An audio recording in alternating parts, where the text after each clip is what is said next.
Good morning, everybody, and thank you very much for joining us this morning for yet another MPW webinar.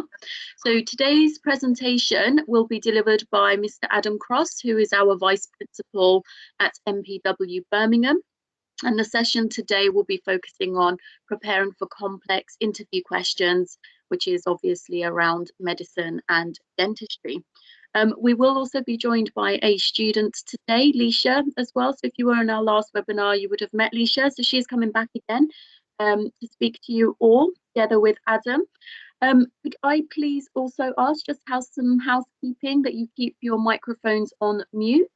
You do have the opportunity to ask many questions. There is a chat box here, and we will be obviously, you can use that throughout this session, and we will then answer your questions at the end. So thank you very much again, and I will hand over to Adam. Thanks, Betty. Good morning to everyone, and a very warm welcome to my webinar this morning. Just in terms of background for this webinar, we work very hard with lots of our students in terms of preparing them for interviews for universities. And the most challenging interviews out there in the landscape, the current UK landscape, are the interviews for medicine and dentistry. And so we do an awful lot of work with our students to help prepare them for these processes. And over the years, as we've helped our students, we have seen increasingly complex threads of questioning arise that can really catch students out. So the reason for offering this session this morning is to give you a little bit of an insight into what some of these question areas are, and more importantly, how students can prepare for them, just so you can have a little bit more of an insight into this. So when you're advising students and discussing with students, you've got a little bit more of an idea. As Betty says, we're going to be joined later on by one of our current MPW Birmingham students, Leisha, and she'll share with you some of her experiences of the interview preparation programme at MPW Birmingham. And please feel free to ask her any questions about these, and at the end, please feel free to ask me any questions. I will have some interaction with you guys throughout the session. So as we get past the sort of initial information sharing, we're actually going to practice a couple of these more complex questions, particularly based around ethical scenarios. So when we get to that point, I will provide you with a link to Microsoft Forms. And if you follow that link, it will give you an opportunity to type down some of your own thoughts and some answers, and to share them with us, so then I can get a feel for what your levels of understanding of these are. So I'll give you the details of that as we go through. Right, so when students are invited to interview for medicine or dentistry, this usually happens sometime. The earliest ones will be before Christmas. So we will get some maybe happening in very late November, early December. But the majority of interviews happen for these courses after the Christmas holiday. What we try to do at MPW is try to help our students prepare in the long run. So even before they have an invitation to an actual interview, we try and get them to think about the preparation that they need to be doing. Now, we start with so-called easy questions, and the reason I've said so-called easy is because there's no such thing as an easy interview question. We all know, we've all been to interviews, there's never an easy question.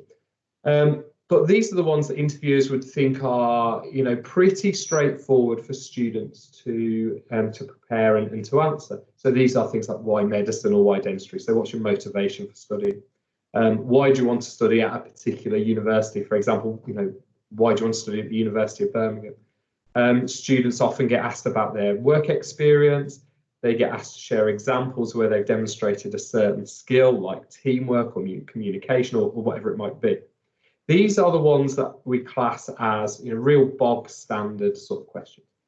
Students still have to prepare for these, but in reality, this is about just them reflecting on their own reasons for wanting to study and thinking about their experiences. Now, in previous webinars, I've talked about the importance of keeping a reflective journal. And certainly if students have kept a reflective journal of their process as they've gone through this, they should have some really easy to access ideas to answer these. They still need to be practiced. They still need to be practiced in an interview situation, but they are relatively straightforward. The ones that we're going to focus on then today, I've sort of done 4 sections here that we'll go through, and this will be the structure of the webinar today. These more complex questions need a little bit more insight and a little bit more preparation for students really to grasp them. Now, there are some students that through their own work and effort will have a very, very good grasp of how to do these things, but the vast majority of students need some significant guidance, at least initially, to really get to grips with what to do. And these are the sort of areas that if students go unprepared to an interview for these things, it can often be quite catastrophic. They can have a really, really shocking experience and actually feel that they've been completely thrown in the deep end. So we've got 4 sections we're going to look at today. We're going to look at some medical ethics and dealing with ethical scenarios. That's really the bulk of what we're going to focus on today because it's so important. Connected to that, we've got the use of role plays. Now, you're not going to have to do any role play with me today, which you're probably relieved about, but we're going to talk about how we advise students to prepare for those. We're going to think about unexpected questions, and we're going to think about difficult or grumpy or nasty interviewers, which actually comes up surprisingly often. So these are our 4 sections for today. So we're going to start by jumping straight into ethical scenarios. And I'm going to give you an idea, first, a little bit about some background medical ethics. Now, there might be a number of you out there that actually have got pretty good grounding in some medical ethics, which is fantastic. I'm going to come at it from a real layperson perspective. It's a medical ethics 101, and that's really the approach that we have to take with students. Most students don't know anything really about medical ethics. They might know 1 or 2 bits. It's really, really important to take it from absolute foundation principles. Firstly, a resource for you. There's lots of sort of medical ethics for dummies type guides out there, Medical Ethics 101. The best one that I've found is the British Medical Association resource here that I've provided the link for you. And this is what they call an ethics toolkit. And this is where students can go and delve into different elements of medical ethics in very much a medical science sort of context. And this is relevant for any medical sciences. So yes, medicine, actual medics, but anyone that is going into any sort of research that might involve patients, or dentistry, it's exactly the same for dentistry. Really, dentistry in terms of ethics is just a branch off of medical ethics. It's not a completely different thing, but it's very, very easy to read, very, very easy to understand, very user-friendly. It's a fantastic resource to start with. In terms of the key principles that medical ethics revolve around, I've chosen 6 here that I just want to discuss with you, just to give you a foundation in this. Now, you might recognize some of these terms, you might not.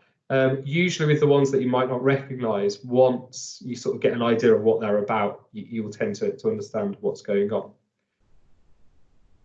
We're going to start with self-determination. Medical ethics, in terms of self-determination, this is about autonomy, about patient choice, about the right for a patient to decide what is best for them in terms of any proposed treatment. Now, in the vast majority of cases, patients, when they are given a sort of a plan of action from a medical professional, they usually give it the thumbs up. They usually say, yeah, I'm happy. Let's proceed. I think this treatment is in my best interest. But self-determination gives patients the right to be able to give the thumbs down, to say, no, actually, thank you for what you're proposing, but actually, I don't feel that that is best for me. And it's an interesting one because most of us would think that obviously we're eager to be treated and to have treatment from doctors, but all patients retain this ability to say no, to exercise their autonomy and refuse any intervention. Now, probably the most common example of this that students will know about in everyday examples is thinking about things like do not resuscitate orders. So where a person is maybe towards the end of their life and they don't want any heroic intervention to save their life, they can sign a do not resuscitate order. And that means that doctors can't make any sort of life-saving interventions if it comes to it. The great thing about all of these things is when we're discussing them with students, we usually have a really, really broad range of different relevant news articles that we can talk to them about. So with all of these, you will find something in the local news or the national news or the international news, where there's a patient that has had a high profile case in relation to this, and goes for all of these different threads of medical ethics. So it's really, really easy to make it relevant to the students. So that's the first pillar of medical ethics, self-determination. Now, we've got to keep these in the back of our mind, because we're going to be using some of these principles when we look at some actual ethical scenarios from actual interviews shortly. So that's the first one. Secondly, capacity. This is sometimes known as competence. And this is, if you like, the ability for a patient to make a decision that is right for them. As long as a patient can make a competent decision, as long as they have the capacity, the ability to make that decision, then that decision should be respected. So this does link back to self-determination. So if a patient says, I don't want to be resuscitated or I don't want to be treated, what doctors have to do is judge whether that person has the capacity or competence to actually make that decision. If they feel that they do, then that can be respected. Some of the things that compromise capacity or competence, we have things like mental health disorders. So if a patient has refused treatment, but actually the medical professional feels that they have a mental health problem, that means they're not making the correct decision and it's interfering with their decision-making process, potentially that decision could be overridden. Other things that maybe interfere with competence or capacity, things like dementia, for example. So in older people, dementia sufferers, that can take away their ability to make a competent decision. There are things like taking drugs or alcohol, for example, that can also, in the short term, limit the competency of an individual to make a decision. Now, if this is a very, very finely poised thing in the world of medicine, because there is the ability for doctors to override patient decisions. So that self-determination that we talked about in the first slide is not absolute. Doctors can challenge that. And again, there are articles that you'll see in the media where there has been sort of conflict and legal conflict with these sorts of things, where doctors feel that it's in their right interest to follow one path, and the patient or the parents of the patient feel it's in a different path is right. The capacity of competence, really, really important. Thirdly, confidentiality, probably one of the most well-known pillars of medical ethics. Keeping the confidences of the patient is central to medicine. So the idea that if you go to a medical professional, that you have a right to have your private information kept private is absolutely core to that doctor-patient relationship. Again, though, with this, there are times when confidentiality might be broken. So there are some examples where if you go to your doctor and you share information and actually you tell them something and you say, well, you mustn't tell anyone, it's got to be private. There are some circumstances where that confidentiality can't be maintained. So the vast majority of things can be kept confidential. But for example, if I went to my doctor and I said that I was planning on going and planting a bomb in the middle of a crowded city centre at the weekend, and I said to the doctor, you mustn't tell anyone, obviously you can't keep that confidential because there's a wider public interest. So we can see, again, this idea that there's sort of two sides to these, and we'll actually see that play out in the ethical scenarios, and very much have this idea of, looking at both sides of the argument. So confidentiality, another key pillar. Honesty, so telling the truth.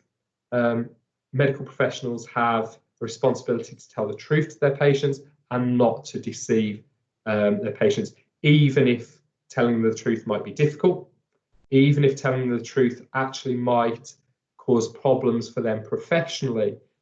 Honesty is, again, a central pillar. And we can see at the bottom there, it's a prerequisite for patient self-determination.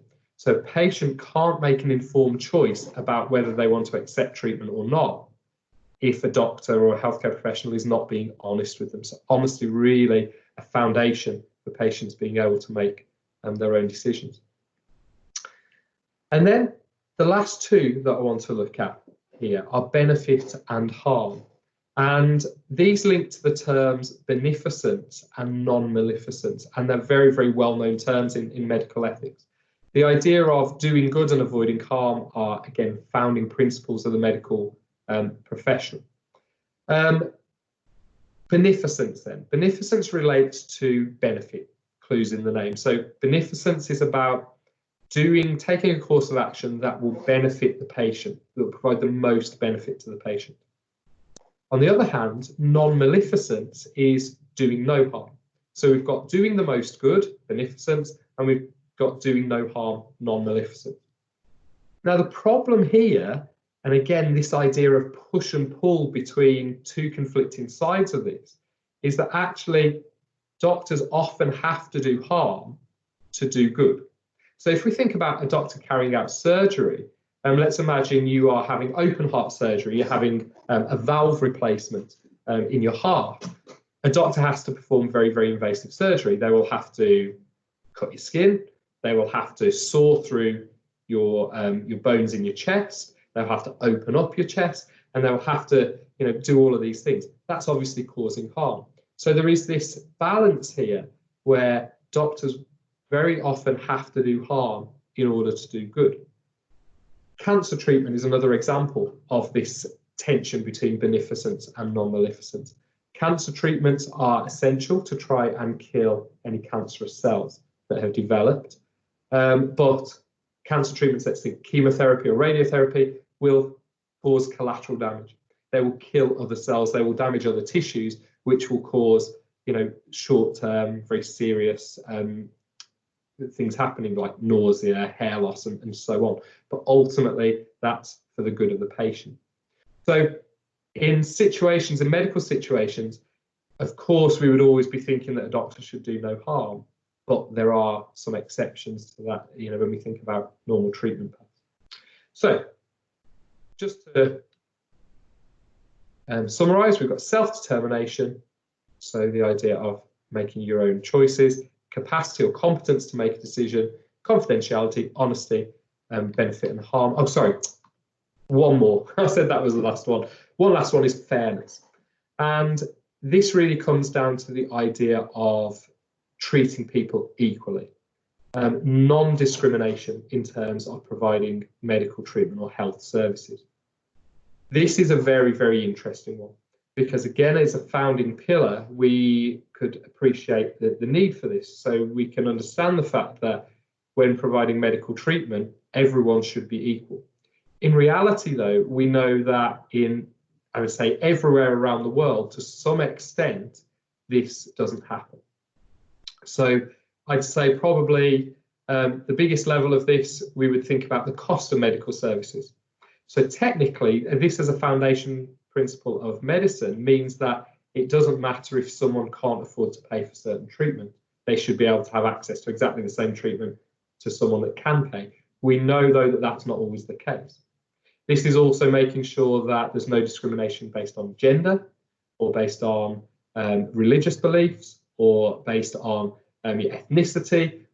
All of these things should just be level. They should not play any part in the decision-making process about whether to treat an individual or how to treat an individual. Sadly, we know that that's not the case in parts of the world, and I'd say probably to some extent in every country. But really, really important for students to appreciate this. When dealing with scenarios then, for all of these issues, it's vital that students think about the ideal sort of solution to these. So this is not about thinking about what actually would happen. So if a student is presented with a scenario and think, well, I know that I should do that, but actually I know it would never happen in a million years, they need to think about the ideal, that sort of utopian, that perfect sort of thing. So that's our key principles, our key pillars of medical ethics. Like I say, you probably know and have heard of a number of those. We've now got to think about how we apply these. Oh, sorry, I'm getting ahead of myself again. Two last things, sorry. Recurring issues, consent and children are really, really important to think about. So consent is about patients providing their informed consent for something to happen. which we've sort of touched on in some of those other principles. Children are well worth mentioning. In the UK, we have extensive guidance and governmental guidelines about how we keep children safe, and how we keep children safe in education, how we keep children safe in healthcare, how all professionals involved with children can keep children safe. And really this comes under the umbrella term of safeguarding, which again, you've probably heard the term safeguarding many, many times. Whenever an ethical scenario has children or any other vulnerable individual, and by vulnerable that might mean that they're disabled, or it might mean that they have dementia, or things along those lines, we have to think about safeguarding. We have to think about making sure that these vulnerable individuals are kept safe. And as a medical professional, you have a senior role in trying to make sure that these vulnerable people are kept safe. It comes up very, very often. So it's one of those things, whenever a scenario is seen that involves children, then always a student at interview should talk about safeguarding, even if there aren't necessarily any safeguarding issues. Right, so how do we approach an ethical dilemma? I'm going to give you a point-by-point guide to looking at these, and then we're going to have a go at doing some of these together. So how do you approach an ethical scenario in an interview situation? First thing you do is you stop. Students often will jump feet first into the scenario and start talking straight away. And then after 2 or 3 minutes, they start to get that regret and they think, oh my goodness me, I'm going down a path here that I don't really know where I'm going. I've lost my train of thought, and they start to panic. This can all be avoided by them just taking 30 seconds at the beginning, as the question's been asked, just to stop and gather their thoughts. Now, in some interviews, this is built into the actual interview process. So some multiple mini interviews actually give the students what's going to happen in the interview station before they go in. And so they've got time to think and to plan, which is great. But a lot of universities, and still most universities, the student will just go straight in to the interview and they will get bombarded with the information brand new. Everyone can have just that 15 to 30 seconds just to think. And we encourage our students to come up with a little bit of a scaffolding of an answer. So to think about those key bullet points. And this is what we get them to do. Get them to think about breaking the dilemma into its components. So usually ethical scenarios have multiple sort of facets to them. So students have to break it down. They have to think, what are the individual scenarios? What are the individual issues that I can tease out of this? But these scenarios are made to have a number of things. Next, we ask them to try and identify any relevant laws. So they have to think about legally what is right or wrong and signpost that to the interviewer, even if they think it's really obvious. And also any professional guidance. So this is things like safeguarding, for example. Safeguarding, it's not really a core principle of medical ethics, but it's sort of core professional guidance.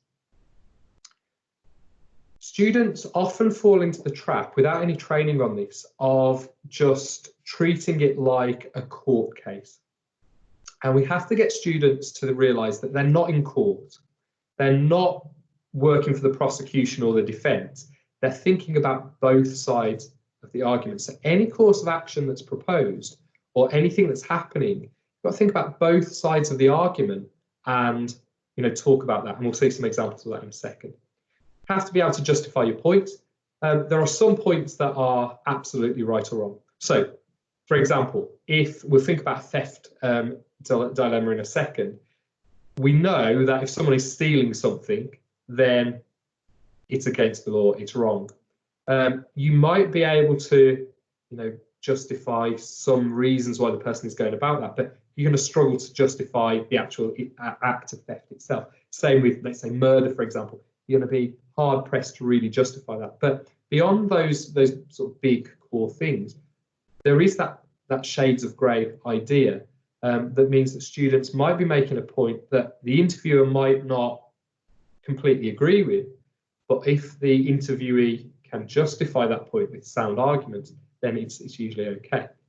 So that's our 5-point process for approaching an ethical dilemma. So I'm going to ask you now to apply these principles to some scenarios. Now, what I've done here and what I'll put in the chat box for the group is, there we go, a link. I've been using Microsoft Forms in my webinars over the past few weeks, and it's worked really nicely. And this just gives me a little bit more of a managed way of seeing what your thoughts are and get some feedback from you and get some ideas. So if you follow the link, this is open to everyone, then for each of these scenarios that I'm going to present to you, I'd love to hear your feedback. I'd love to hear your thoughts. How would you deal with them? You know, what are the ethical issues that are raised? You know, what should you do? What should you not do? Why might it be difficult? So I want you to have a think about these things, the following ones. Now, the first one, this is my ethics 101 scenario. This is always the one that I do first with students. So you see your best friend stealing from a supermarket, and we're going to say, like in this picture, something really low value. It's like a chocolate bar, you know, maybe 50 pence value. Follow the link to Microsoft Forms.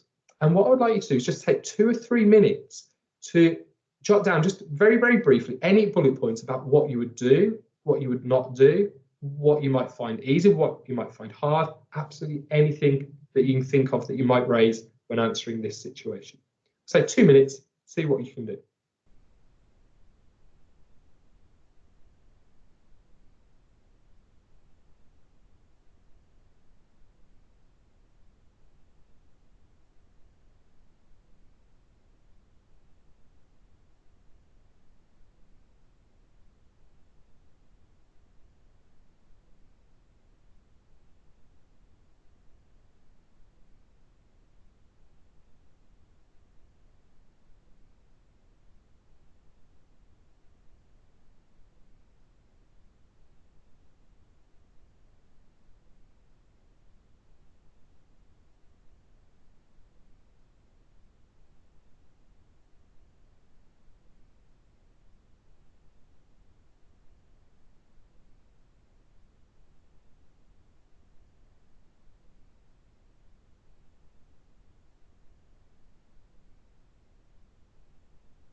Just say another minute or so, please. They don't have to be extensive answers.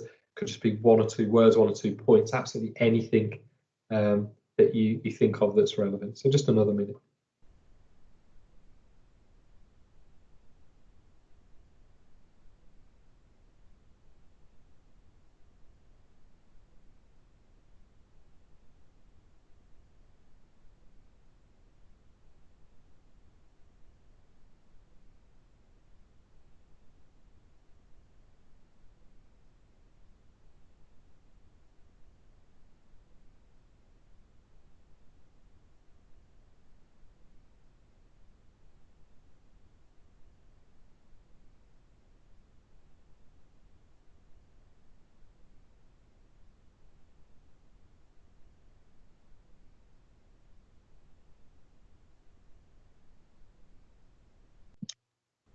Adam, I think there might be another issue with the forms.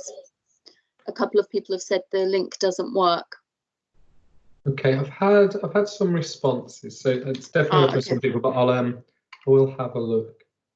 Check the settings this morning. Hi, Leisha. Leisha has joined as well. So. Hi, Leisha. Hi. Just thought I'd let you know I'm here. Thanks, Leisha. Yeah. Right, I've sent the link again. Don't worry, if anyone has got any points that they would like to make and they can't get forms working, please just type it into the group chat and we can have a look at those. Right, so let's see what we've got.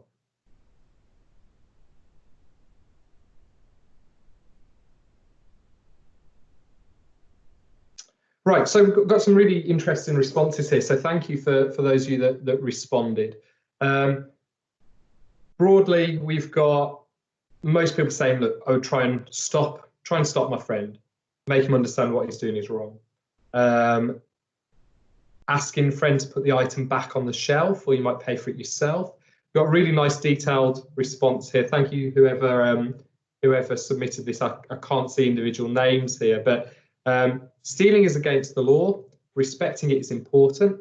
If that person is my best friend, I assume we have similar values. So I assume there must be some reason for this to happen. I talked to him or her in private right after the incident to find out whether there was an accident or something had happened, and I would try to work out together the way to rectify it. It's a fantastic answer.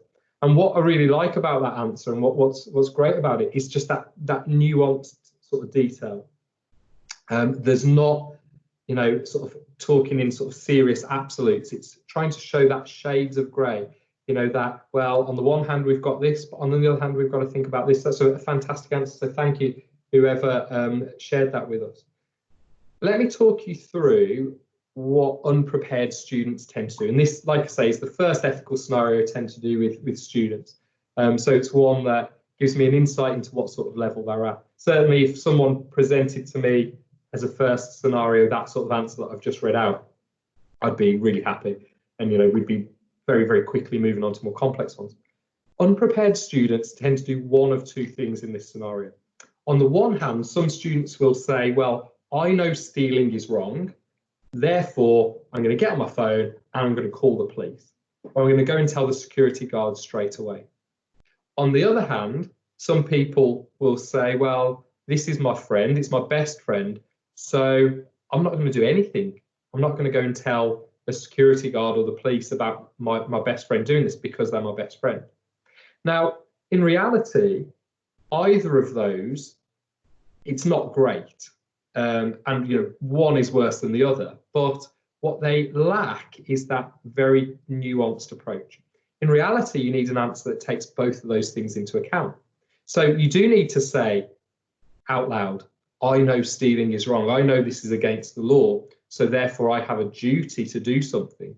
However, I understand that actually this is going to be difficult for me to go and report to someone because this is my best friend, and this might mean that actually if I do report it, my friend might not be my friend anymore, we might have a breakdown of our relationship and so on. So it's important to have that both sides of the argument sort of answer. It's important not to forget the basics. It's important not to forget things like communication. And like we said, some great responses here about, making sure that you talk to your friend, find out what's wrong, why have they done this? Is this out of character? Is there anything you can help with? So it's important to show that side as well. And some students really, really forget to do that because it seems so basic. There's no such thing as too basic a point on these.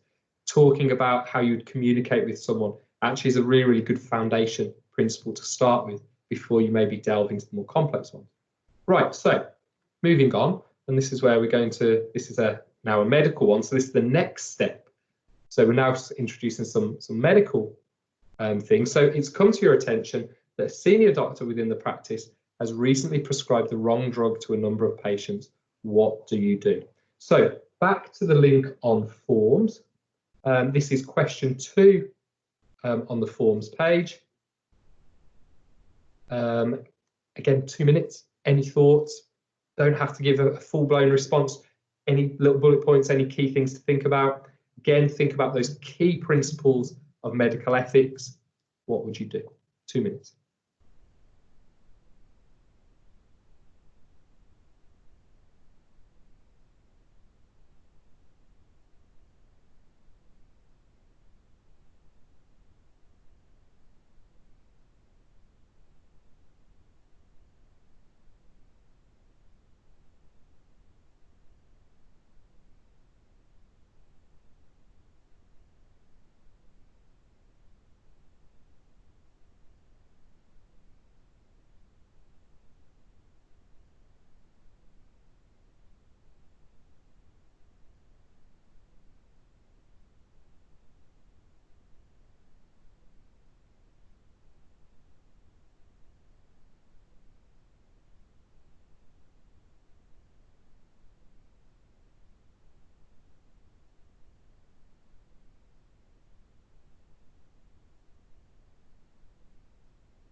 I'll just say 1 more minute. Thanks for those that have responded already. Some really good responses to this.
Right, fantastic. Thank you again for getting involved with this. It's fantastic to see so many responses.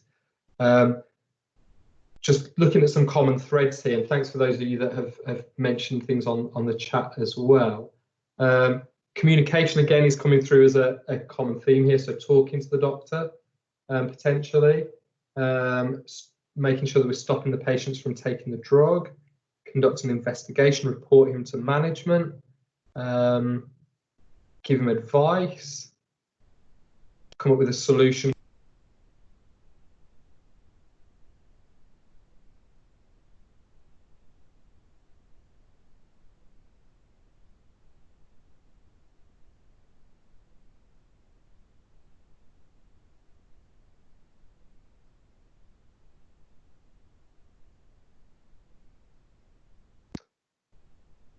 Right, thanks everyone for their responses. Got some great, sorry, yeah, I was muted for a second there. I do apologise. Thanks very much for your responses here. We've got some really, absolutely bang on responses here. Some key elements that are in common: conduct an investigation, talk to the doctor, recall the prescriptions, come up with a clear solution of what to do, try and fix it. Absolutely. If we take these points and we bring them back to the absolute foundation principles like we've been talking about, this is where we start to need to train students. So we say, right, well, what are the underlying ethical principles here? And usually the first one that students recognise here is honesty. If we think about a doctor in this situation, they very well might want to cover up or hide what's happened to protect themselves. But we know that one of the key principles of medical ethics is honesty. So the doctor has to be honest. There has to be a degree of honesty. Like I said, we've got the key of communication. So whether you go and communicate directly to that doctor or whether you communicate to the next person up in the chain of command, you'd have to judge that. But in reality, you would probably want to avoid a situation where the doctor was going to try and cover it up. So it would probably need reporting straight away to superiors, although you might then discuss it with the doctor as well. In terms of other ethical things, we've got here non-maleficence and beneficence that come into play. So we've got to think what in this situation is going to protect the patients from harm and be of most benefit to them. And in reality, like a number of you have said, this is going to be about communication with the patient. So no matter how difficult it is to hold your hands up and say, look, I've made a mistake, the patients would have to be contacted. They would have to be called and spoken to, recall the prescriptions, recall the drugs, and admit that there's been a mistake. The problem with that is that it's a difficult thing to do. It's difficult to say that you're wrong. It's difficult to put your hands up and say, well, actually, I've made a mistake here. But really, really important to do it. But this is where that both sides of the argument thing comes into play. Students in this scenario would have to say, yes, we need to call the patients. We need to make sure they're kept safe and they come to no harm and that we're honest about it. But the best students will then say, however, I appreciate the difficulties with this. This is a senior doctor within the practice. So this actually might harm our relationship, might harm our working relationship. This might actually bring the practice into disrepute. The practice might, its reputation might suffer. So the best students are still going to show those things, even though they're not saying, well, we've got to cover it up to protect the practice. They can still signpost those things. The third one I want us to look at then, and time is ticking on. This is from a dental perspective. And what we've got here is a 30-year-old patient asking for their teeth to be removed, all of their teeth to be removed and replaced with implants. Now, the principles are still the same, even though it's a dental scenario. Let me just quickly see, like I said, we are running out of time. So we've already got some answers for this. So thanks to those of you who have submitted these. So we'll just quickly look through this. One person saying too soon to do it, give her another idea. Yeah, so we've got the very, very basics here of communication again, but also problem solving. Give them an alternative. Outline what different things might be. And obviously a student going for a dental interview here would hopefully have some ideas of some alternatives. So they might talk about use of crowns or veneers or something less invasive. Check to see if it's allowed in the profession. Explain the consequences. Talk about the fact that the implants might need to be replaced. Yeah, absolutely. At the core of these, we've got one more. Thanks, Rebecca, on the chat here. Dentist needs to highlight the danger and the cost of removing. Absolutely. So we've got here good communication, and again we've got honesty. The issue here at the heart of this is to do with consent, competency, and self-determination. So the patient here is coming in expressing their own views about what they want.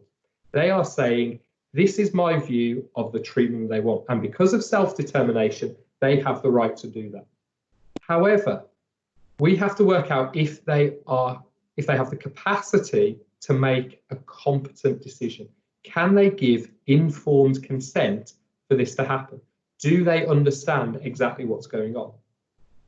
Now, how to do this again comes back to communication. So again, a student who's well prepared for this would talk about how they would communicate with the patient, how they would give them details of what was involved and the risks and all of those things that were potentially an issue. And then they would have to figure out if the patient understood it. Now, with consent, it's not enough just for a patient to sign a piece of paper and to say, actually, everything's fine, and I understand everything. The dentist would have to question the patient to see if they really understood what was going on. So we've got this idea of informed consent. It's not just signing a piece of paper. Do they understand what the consequences are? Do they have the capacity? Do they have mental health issues that are clouding their judgment? Do they have health issues that are clouding their judgment? All of these little things come into play. But ultimately, this is a self-determination, consent, and capacity question. Now, the 30-year-old, just because they're 30, this doesn't mean that they do have consent and they can give informed consent. So there is an age thing here. If this was a 15-year-old, then obviously it's very clear cut in terms of consent. Just because someone is over the age of 16 or 18, it doesn't mean that they are able to give informed consent. Again, thank you for your comments for that. So hopefully what that's given you an idea of is how these scenarios can be presented, usually as complex, multifaceted scenarios, but they build on those pillars of medical ethics that we've discussed. Students are going to be expected to be able to weave their knowledge and understanding of these ethical principles into any scenario, and also provide that nuanced perspective that the best students will be able to do. All of those scenarios have come up in previous interviews. They are all former interview scenarios, so they're exactly the sort of thing that students have faced. Something that they can often get is they will often get probed further on those. So they might just get given the scenario and be allowed to speak. Often an interviewer will probe them a little bit more. An interviewer will say to them, right, well, you said this, can you develop that point? Or, well, what if this happened? And they will start to make it a little bit more complex. So The second thing I wanted to talk about with you this morning as another thread of the more difficult interview scenarios is role play. Role plays have become increasingly popular, and interviews now will often contain at least one role play. These can very often be based on the sort of scenarios we've looked at. So any of those previous scenarios could actually be made into a role play as well. And the same principles apply. So this again needs that background knowledge in medical ethics. What do students complain about with these? Firstly, students tend to be scared of role play. There's very few students that have got sort of theatrical backgrounds or where they're on stage and performing. So actually for your academic, your typical academic student, they won't really have much experience with this, and so it makes it a scary prospect. Students often worry about their acting ability. Students will say to me, well, I've never acted before, so how am I going to do this? Some students struggle to control their sort of giggles, if you like. So we've had students before that in practice sessions for these have actually been in fits of laughter, and it's almost like a nervous thing as well. But some students do struggle with that. Robotic approach is a real problem. And this is where there's that difference between an ethical scenario that's just being asked of you and one where you are actually acting it out. When you're just talking it through, you can have quite a business sort of approach about getting through the points. If you are role playing a scenario with someone, you have to be a sort of a warm and caring human being. You really have to let that show in your personality. And that links into lack of empathy. Dealing with everything like it's a to-do list, but remembering actually in role play, you need to show this warm, empathetic approach. So how should students approach? What do we encourage our students to do? Firstly, they need to listen. They need to listen to the person that is playing the part that they're role playing with. And this is really, really important. And it's again, one of those things that's forgotten. Good listening skills is central to being a good clinician. You need to demonstrate that you've got those. So that sort of caring face, and to be honest, students might need to exaggerate some of these things. We often tell them, where their caring face isn't immediately obvious, we might say, look, you've got to really show this sort of caring approach. And there's little things like quirks of body language, like a little head tilt to the side, that sort of nodding as you're listening. Those sorts of things are important to show. Communicate, talk, ask questions. It's important not just to go straight for solutions. You've got to communicate with the person. In some scenarios, there are props, and where there are props, it's really, really important to actually use those to your benefit. So if you're in a role play where a person has just said to you, I've just been told I've got terminal cancer, I've got 6 months to live, and there are chairs around and about, first thing you do is tell them to sit down. Right, come on, let's sit down and talk about it. You can use very, very simple props like that. Equally as well, there are things like, we know in the UK, a cup of tea is the answer to everything. You wouldn't have props to make a cup of tea, but you could say, right, well, let's go and sit down and make, let's have a cup of tea together, have a chat. Little things like that do actually help. Be a decent human being. This is one that my eldest daughter says to me all the time. She has it drilled into her at school. Be a decent human being. This is really, really important. If a student is struggling with how to deal with a situation, think about what you would do as a decent human being. And actually quite simple advice just going around in the head of a student like that can be really, really useful. Students don't have to worry about their acting. Their acting can be absolutely terrible. You're not being judged on acting, they're being judged on, sort of responding to the situation and showing the sort of the basic skills. Now, role plays tend to involve 3 emotions. So students will sometimes be faced with a person that is upset about something. They've been given bad news. They've been given bad news about their health. One from a recent medical interview, it's quite a classic one now, is that you've just driven out of your driveway, run over your neighbour's cat, and you have to go and break the news to them in person. So they're going to be upset. Confusion. So this might be that someone doesn't understand what's going on. Maybe they don't understand a course of treatment that's been proposed to them. They don't understand what's happening. So dealing with that confusion. And then finally, anger. Now, in terms of these, the one that students tend to struggle with the most is anger. Upset and confusion, they're quite common on a day-to-day basis for people. And we tend to have lots of experience of that. Anger, actually facing someone that's really, really angry face to face, it's not something that happens very often for most people. With anger, the key thing for students not to do is to remain calm and not rise to the anger. Some students in these situations early on in the process actually start to get angry themselves, and they start to, their tone rises and, the level of anger in them rises. It's important to be completely calm and to listen and communicate. And really with anger is the one, providing a sort of a plan of attack for the next steps tends to calm people, angry people down. So listening to them, really making sure you're taking on board what they're saying, and then providing a sort of a series of action points tends to work best for anger. So the third one to think about then is unexpected questions. And really this links into the two areas we've talked about already, but also any other question. Students have to expect anything. Students will look at previous questions. We will practice previous questions with them, but students can't get too attached to them. Because what happens if a student gets too attached to a previous question, then they think that they're going to get exactly the same questions coming up. And then when they go to the interview and they don't get those exact same questions, they panic.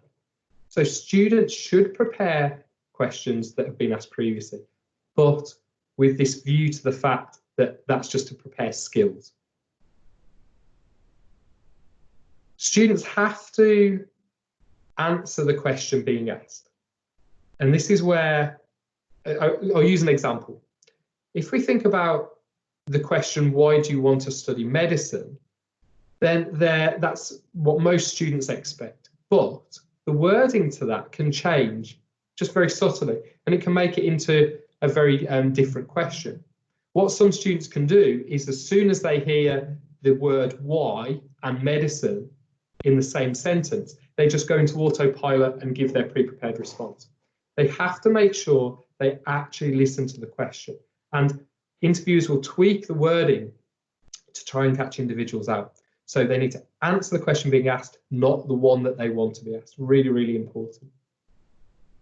With these unexpected questions, it is just about testing how you stay calm. As a doctor, as a dentist, you're going to get unfamiliar situations. You're going to get things appearing out of nowhere that you weren't expecting. They just want to know, can you keep calm? I'll share one experience with you. Medical interview at Liverpool University a couple of years back now. I had a student who was asked to talk about her family, and she really wasn't expecting it. And as a result, what happened was she got so fixated on why they were asking that question that she lost sight of, just the fact she was in an interview. And she actually started arguing with them. And, needless to say, she didn't get offered a place. She got into a bit of an argument with them. She was saying, well, why are you asking me this? It's not relevant. This has got nothing to do about being a doctor. Remember, students have got to realise that they could be asked anything, even if it is just testing ability to communicate, or just to see how they deal with something unexpected. What is your favourite sandwich film? That's another one that I've heard from in recent years. So don't panic. And then finally, interviewers will often be given a role to play. They will be told, right, you have got to be this certain, personality. And it could be grumpy, it could be disinterested, it could be confused. Leisha, I remember us talking about one where she had an interviewer that was really doing the unintelligent, confused sort of act when Leisha was given instructions. Students have to stay calm. It's not personal. So if someone is looking disinterested, it doesn't mean that they're not interested in what you're saying. It means they've been told to act like that, to see how you respond. All part of the interview task, and students shouldn't be thrown by that. Right. Thank you for bearing with me on that, and thank you very, very much for your feedback and your responses to the questions. In a minute, I'll talk to you about the MPW method from my perspective, but I would like to sort of give Leisha an opportunity to share some of her thoughts And I think, Betty, you've got a couple of questions to ask Leisha, just to give you an insight from a student perspective of how this works. I've worked a lot with Leisha this year in terms of preparation for interview, so she can really give you a first-hand sort of picture on it. So, Betty, would you like to fire some questions at Leisha? Hi, Leisha. Hi. How are you doing? Fine, thank you. How are you? Yeah, not too bad, thank you. I guess really, Leisha, some of the questions that we are getting, and one thing that I would like to ask you is really how you kind of got through your application journey to medical school. And that's through, you know, your writing your personal statement, through your interviews, and how MPW supported you with that. And how many interviews did you actually have? How many preparation classes with Adam did you have? Yeah, so I mean, I'd like to say my MPW journey with the whole medicine application has been absolutely excellent. From picking out specific medical universities tailored to things I wanted to do out of university, because obviously different medical universities provide different types of teaching methods, for example, PBL, or you have teaching with cadavers, or teaching that is based just solely on group teamwork. And also, I think MPW are really successful in handling the UCAS application really well, as well as handling interview preparation and any documentation that you receive after offers. I can also say that they really balance this well with our education at MPW, which obviously makes the process so much less stressful, as teachers and any member of staff that are so cooperative and so supportive. I think specifically with me, I mean, obviously you apply to 4 medical universities. I received 1 interview invitation, and MPW supported me so amazingly through that. Some examples of that included providing these workshops and lectures that were specific to different interview skills, and explaining how to tackle them in a variety of stations. Some other examples are MPW do provide a few mock MMIs. So those are conducted with a wide range of teachers from different subject backgrounds, and students and candidates are scored, and then at the end, once we finish the whole MMI, we are given critiques to improve on our technique, obviously when answering different scenarios. I think with me personally, I really liked the weekly personal tutor sessions that I had with Adam, because in that I feel like I was able to mind map different ethical scenarios and really kind of organize my work experience into the different skills that my university was asking for. And with Adam, I did do a lot of preparation with Adam, and I'm so thankful that I did do it at the end. And also, the staff at MPW are so supportive, and I definitely do encourage students to ask other members of staff, even if they're not subject teachers, anyone, to ask them a few questions about why they're applying to medicine, or any type of kind of role play scenario. I felt like we have an amazing teacher who controls our timed assignments, and he is the most amazing actor that I've probably ever met in my whole entire life. And you know, teachers at MPW really do take this MMI seriously, which, I mean, with me, I'm quite a laughy person. I do laugh quite a fair bit. I'm quite a bubbly person, but I feel like with the preparation from MPW, they really helped me to calm down and make me less stressed out with these situations.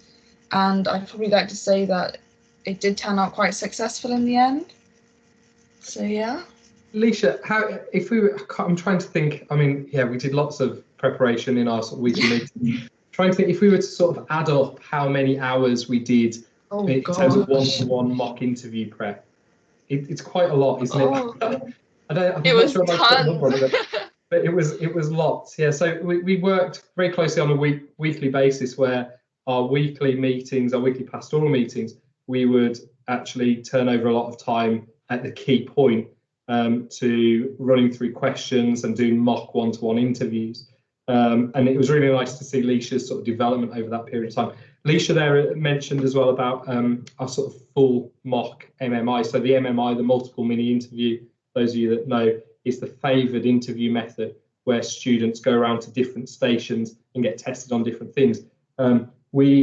We did 2 this academic year complete setups for this, where we took over half the college and students went around from station to station around, I think it was 8 to 10 stations, to have a real run through of what it would actually be like. And then, as Leisha said, get scored at each station and then fed back to. So yeah, that's worked really well for our students. And I don't know about you, Leisha, but certainly a lot of students that I saw as they were going into the MMI, they looked really scared. They were taking it really seriously. Yeah, I was terrified when I first started. I think once you get the exposure and once you practice a lot, that kind of hurdle of being stressed really does kind of bypass, and you become so much more confident. Because with me, I mean, I don't know whether you agree or not, Adam, but at the beginning, I was a very fast speaker and I used to ramble a lot. I used to kind of speak about one question for a really long period of time. And I feel like with the practice at MPW, I really learned how to kind of stick to my question and just focus on the key points without kind of rambling and going off topic too much.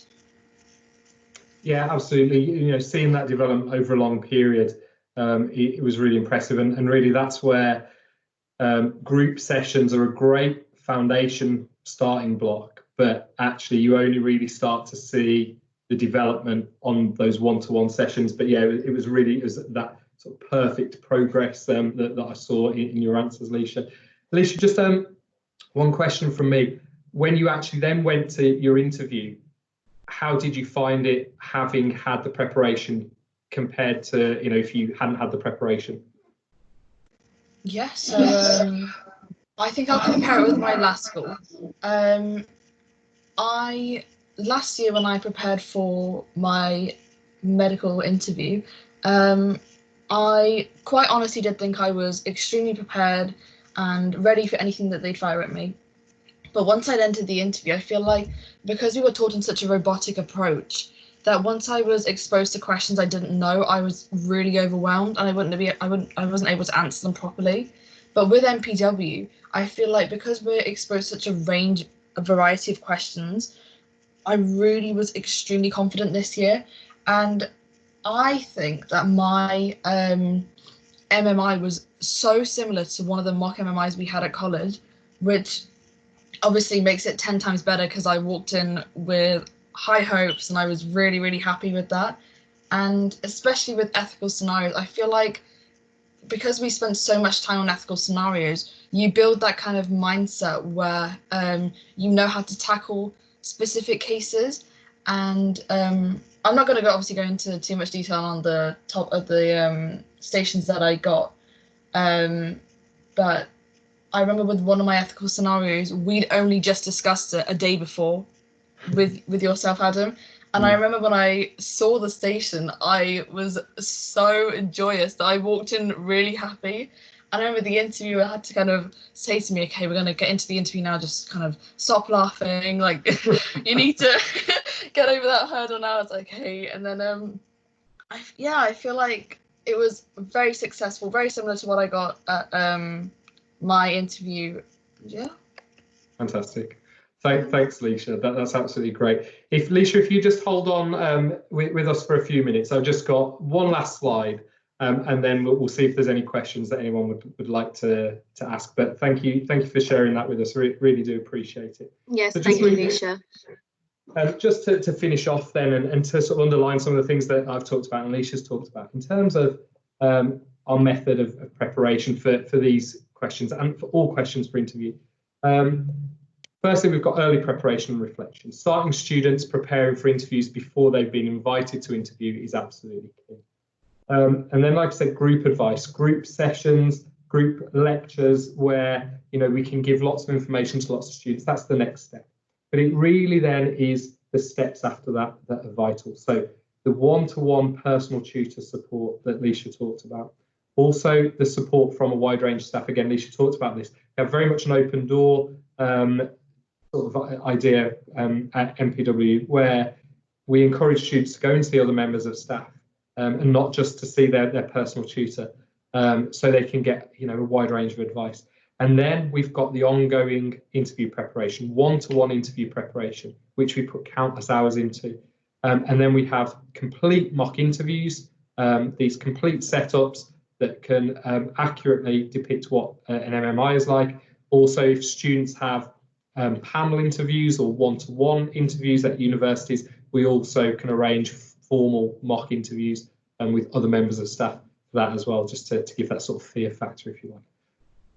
But if I was to summarise all of this, how we get our students where they need to be through these complex interviews is this bespoke support, this individualised help and support on an ongoing basis that really targets the students' individual needs. So, like Leisha said, we did lots and lots of practice on ethical scenarios, and that's not something I would necessarily do with every student.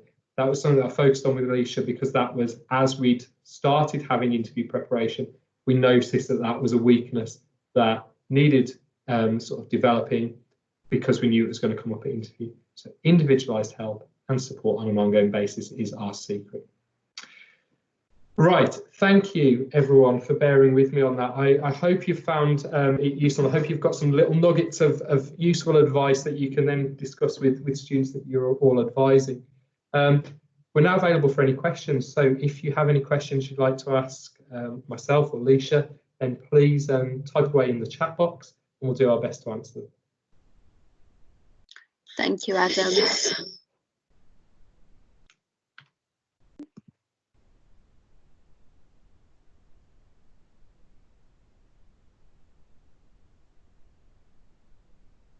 Don't think there are any questions at the moment, Adam. Okay. We have some thank yous for Leisha and yourself. And thanks everyone for attending this morning. I know you've all got very, very busy schedules. Please, if you do have any further questions or if you need any further advice, please don't hesitate to contact us. We've got the international team email address on screen now, and they will happily forward any questions or queries that you have to me.